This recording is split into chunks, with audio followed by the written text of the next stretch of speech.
Hello everyone, my name is Mohsin Shakar and now we discuss before about you what is data type, what is variable. So এর আগের লেকচারে আমরা data type এবং variable নিয়ে discuss করেছি, একটা basic একটা আপনাদেরকে ধারণা দেওয়ার চেষ্টা করেছি লাইভ এক্সাম্পল মাধ্যমে। সো আজকে আমরা কিছু প্রোগ্রামেটিকলি ভাবে কিছু প্রবলেম সলভ করব। সো আমাদেরকে চলে যেতে হবে online GDB. So online GDB চলে আসলাম। সো আমরা যেহেতু ডাটা টাইপ এবং ভেরিয়েবল করবো, আমরা একটু প্রিভিয়াস ক্লাসে একটু সামারি দিয়ে দিই। সো আমি কমেন্ট আকার দেখে দিই এখানে যে প্রথমে কি দিতে হবে, ডাটা টাইপ। প্রথমে ডাটা টাইপ, তারপর হচ্ছে কি ভেরিয়েবল নাম, ভেরিয়েবল কি নাম দিতে হবে, লাস্টে একটা সেমিকোলন মারতে হবে কিন্তু।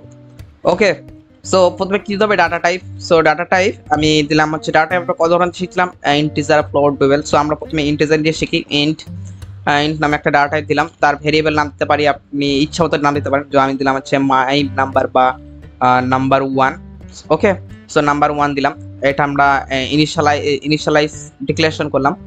সো আমরা ডিক্লারেশন করলাম। সো আমরা যখন একটা ইন্ট নামে একটা ডাটা টাইপ ধরলাম, তার একটা ব্যাকএন্ডে একটা ফাঁকা বাক্স তৈরি হয়। এই ফাঁকা বাক্সের নাম দিয়েছে হচ্ছে নাম্বার 1। ফাঁকা বাক্সের নাম কি দিলাম, নাম্বার 1। সো নাম্বার 1 এর মধ্যে আপনি এখন কত আছে, নাল আছে, মানে শূন্য আছে। বাট আপনি যদি এভাবে দিতে পারেন যে নাম্বার 1 এর মধ্যে আপনি 10 ঢুকে রাখবো, তাহলে নাম্বার 1 এর মধ্যে কি থাকবে, 10 থাকবে। বা আপনি এভাবে দিতে পারেন, সো এখানে ধরলেন, তারপর এখানে আপনি বললেন যে নাম্বার 1 ইকুয়াল টু 10। এইভাবে আপনি ইনিশিয়ালাইজ করতে পারেন। সো তখন নাম্বার এই বাক্সটার মধ্যে 10 ঢুকে যাবে।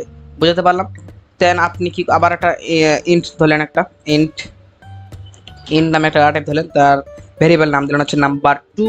ওকে, অ্যান্ড নাম্বার 2 এর মধ্যে আপনি রাখলেন 20, রাইট, 20 দিলেন। এবার আপনি এইভাবেও রাখতে পারেন, আবার কি বললাম আমি, আপনি এভাবে সরাসরি আপনি এর মধ্যে 20 রাখতে পারেন। সো আমি এটা এভাবে রাখলাম। সো এবার যদি আমি যোগ বিয়োগ গুণ ভাগ করি তাহলে কি করব। সো ইন্ট নামে আরেকটা কি এটা ডাটা টাইপ ধরলাম, তার নাম দিলাম হচ্ছে রেজাল্ট দিলাম, বা আমি নাম দিলাম সাম। ভিতরে আমি কি রাখবো, সামের ভিতরে রাখবো হচ্ছে নাম্বার 1 প্লাস নাম্বার 2। আমি একটু বুঝিয়ে দিই আপনাদেরকে। সো ফার্স্টে কি করলাম, একটা আমি এখানে সরাসরি ইনিশিয়ালাইজ করে দিলাম, ঠিক আছে, 10টা ইনিশিয়ালাইজ করে দিলাম, তাহলে আপনাদের বোঝানোর সুবিধা হবে। প্রথমে আমি কি করলাম, ইন্ট নামে একটা ডাটা টাইপ ধরেছি, যার নাম দিয়েছে নাম্বার 1। এবার নাম্বার 1 এর মধ্যে আমি সরাসরি ইনিশিয়ালাইজ করে দিচ্ছি 10। সো ইন্ট নামে যখন ডাটা টাইপ বললাম, একটা ব্যাকএন্ডে একটা ফাঁকা বাক্স তৈরি হয়। এই ফাঁকা বাক্সটার নাম দিয়েছি আমি, কি দিয়েছি, নাম্বার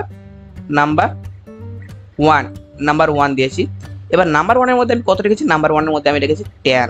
সরাসরি আমি ইনিশিয়ালাইজ করে দিয়েছি, রাইট। তারপর আমি কি করেছি, ইন্ট নামে একটা কি নাম্বার 2 বাক্স ধরেছি। এই বাক্সটা ধরেছি নাম্বার 2 একটা বাক্স ধরেছি, যার মধ্যে আমরা 20 ইনিশিয়ালাইজ করে দিয়েছি, রাইট। ইনিশিয়ালাইজ করার পর ইন্ট নামে আরেকটা সাম তৈরি হয়েছে, ঠিক আছে। ইন্ট নামে একটা কি হয়েছে, সাম তৈরি হয়েছে, মানে একটা বাক্স তৈরি হয়েছে, বড় একটা বাক্স ধরলাম। সো এটা একটা সাম, মানে একটা বাক্সটার নাম দিয়েছি আমরা, কি দিয়েছি, সাম তৈরি হয়েছে, যা সাম দিয়েছি। এবার আমি সামের ভিতরে কি রাখছি, নাম্বার 1 প্লাস নাম্বার 2। সামের ভিতরে এই নাম্বার 1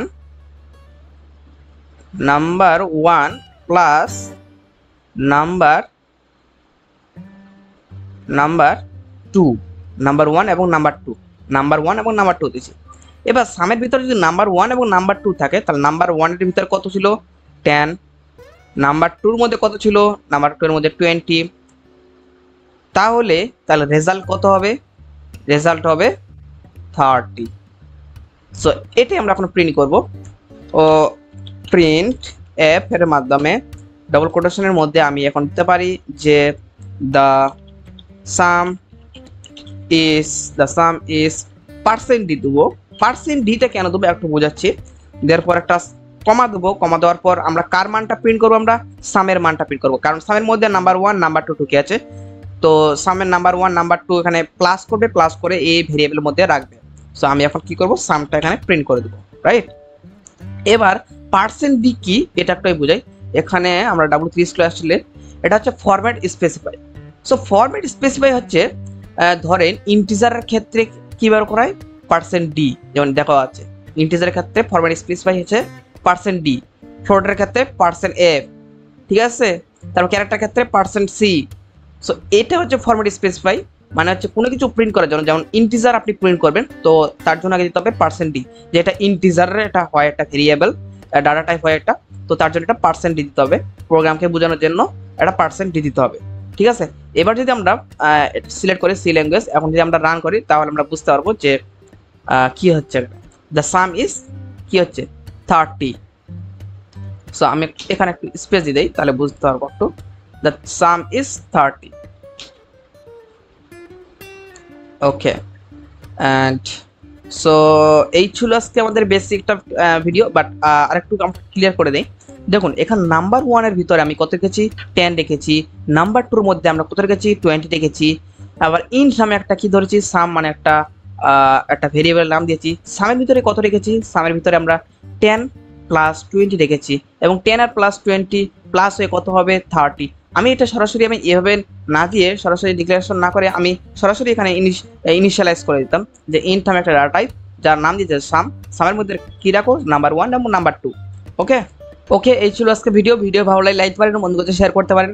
সো আমি এখানে প্লাস দিয়ে দেখিয়েছি, সো আপনি এখন মাইনাস, মাল্টিপ্লিকেশন, ডিভিশন, মডিউলার্স সব ধরনের এখন আপনি খেলা খেলতে পারেন। সো আই হোপ আপনারা বুঝতে পেরেছেন যে ডাটা টাইপ এবং ভেরিয়েবল কি। সো এরপরে আমরা হয়তো বা একটা ক্যালকুলেটর অ্যাপস তৈরি করে দেখাবো আপনাদেরকে। সো আপনারা ডিভিশন, মাল্টিপ্লিকেশন, সাবস্ক্রিপশন নিয়ে সব কিছু ধরনের প্র্যাকটিস করবেন। EduTock লার্নিং কমিউনিটি নামে একটা যে গ্রুপ আছে, এই গ্রুপে আপনাদেরকে পোস্ট করতে হবে, আমরা এখানে আপনাদের হোমওয়ার্কগুলো দেখবো। সো মেবি এটা লেকচার হচ্ছে 7 নাম্বার লেকচার, এবং হচ্ছে #07 এবং #EduTock লিখে আপনাদেরকে পোস্ট করতে হবে। ওকে, এই ছিল আজকে ভিডিও ভালো লাগলে লাইক করবেন, বন্ধুদের শেয়ার করতে পারেন। দেখা হচ্ছে অন্য কোনো ভিডিওতে। Good bye.